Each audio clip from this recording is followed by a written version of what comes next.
This is Noah Rosenthal, and I've decided to start a sort of tutorial guide introducing a card game I recently started playing called Wiess Schwartz. I've seen a lot of support for other card games, but not as much for this one in terms of online tutorial videos and stuff. So I decided to make a video series sort of documenting my starting introduction into the game, buying into the game, and I'll give some advice on what to buy, what to avoid, and just general advice that I pick up as I play the game. So to start, I should probably explain what Wiess Schwartz is. But Wiess Schwartz is essentially Japanese anime, the trading card game. They take a bunch of popular shows and games from Japan, and they release them in a group trading card game, like Yu-Gi-Oh! Or Card Fight Vanguard. And the nice thing about this is, in Japan, a lot of shows used to get their own card games, but they sort of lose popularity after the show is, and the cards become useless after one season. So the thing with Wiess Schwartz is you can buy the cards from your favorite show, and they stay good, and you keep playing the game even after the show is no longer popular. Now, there are a few ways that you can collect Wiess Schwartz cards. First off, you can buy single cards. Second thing you can do is you can buy individual booster packs, like any other trading card game. There are starter decks, and you can buy booster boxes. My advice is, if you're playing this game on a budget, you don't want to be buying individual cards. A lot of the people I play with collect individual cards that they want to build a specific deck. This gets you the best deck that you can possibly get because you're picking the specific cards you want, but the downside is this can cost a lot more money. So based on the different also in Wiess Schwartz, each series is released in their own pack, so you don't have to worry about, oh, I don't like this show. If I buy a pack, oh, I don't want cards from that show. You just buy the packs from the series you want. As you can see, I'm buying into this game through the Sword Art Online packs.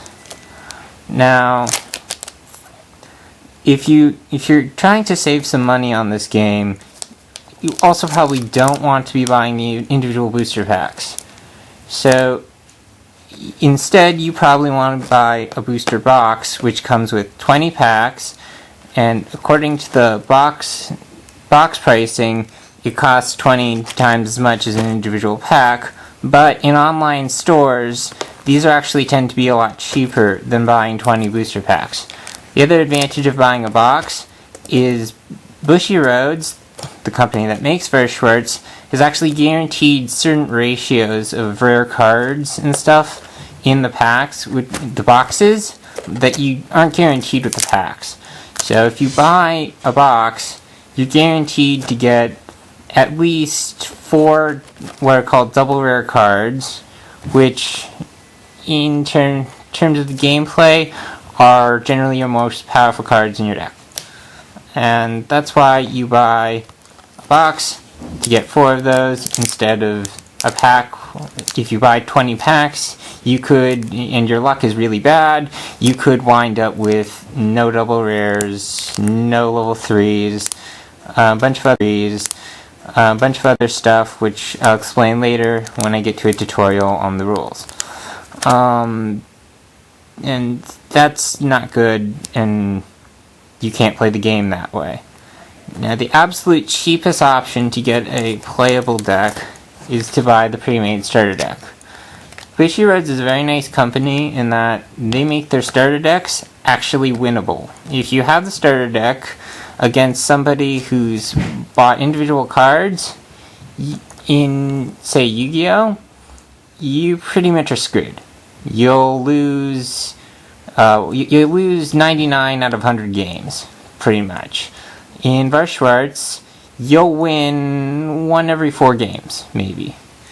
And if you make a deck using a few booster boxes or booster packs, you'll probably find more of a win ratio, at least so far that I've experienced, of 1 every 3 games. Or if you get really lucky and you get really good cards, you could be winning every other game or so. And so the other thing is the starter packs from Bushy Roads have exclusive cards in them. So if you're going to invest a serious amount of money in the game, you should look online at websites that give you information directly pertaining to what's in each of the trial decks, to see if the cards exclusive to the trial deck are worth the price of the trial deck. If they are not, you will probably get everything in the trial deck in 2 of these booster boxes. My advice is if you're trying to buy into this game and keep the cost down, but are willing to spend a moderate amount, is to buy 2 booster boxes, and that's probably going to be enough to make a decent deck that wins, a third of the time or so. I will be making another tutorial on my personal deck building process. Again, I've played against a few people who have been buying individual cards to make their decks, and I've been winning. I think I must be doing something right, otherwise I wouldn't be winning as much as I am, but against my friends. But I don't know. I've never seen them go to a tournament, so I don't know how well they stack up in a global scale. But I'll be trying to update this series as much as I can with as much advice as I learn it. So be kind of generous with it, your reviews and stuff, because I am new to this game too. This is mostly just me giving other players a heads up on what they can expect buying into the game, and eventually, if I get good, really good, then I'll start doing deck profiles and other stuff that you see on people who've been playing this longer than me.